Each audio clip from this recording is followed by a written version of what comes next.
Akibat hujan deras ditambah struktur atap yang sudah lapuk membuat atap salah satu rumah warga di Jalan Pangeran Kusuma Abdurrahim Lorong Roda ambruk.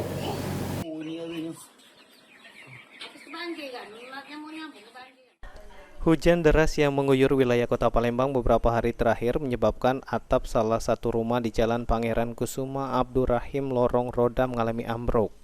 Terlihat dari pantauan tim liputan PAL TV, kondisi struktur atap rumah sudah mengalami lapuk.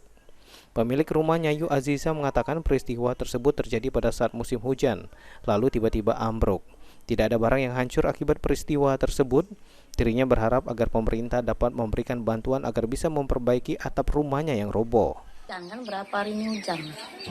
Kalau ada angin apa, tak tahu tiba-tiba ambruk cek itu. Hujan kemarin sekitar jam habis hujan sebenarnya. Sekitar jam berapa nih? Jam 3 roboh Jam itu. 3. Berapa lama Bu rumahnya berdiri Bu kira-kira? 57 tahun. 57 tahun.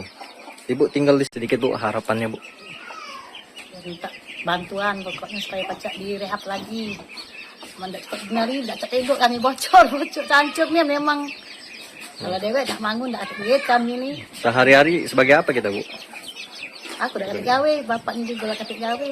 Mungkus kemplang lah nah, kalau ada gaweannya, mungkus, mari kata.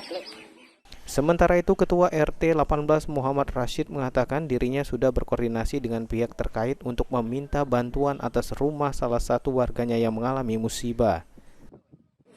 Selama pihak terkait itu? Sama pihak terkait sudah kita masukkan, dan juga alhamdulillah tadi saya sudah dikontak oleh Pak Lurah dan juga Pak Camat sudah menanggapi.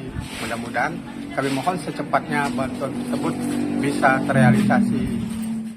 Saat ini pemilik rumah masih belum dapat memperbaiki rumahnya karena faktor ekonomi dan mengharapkan bantuan dari pemerintah setempat. Lutfi, PAL TV.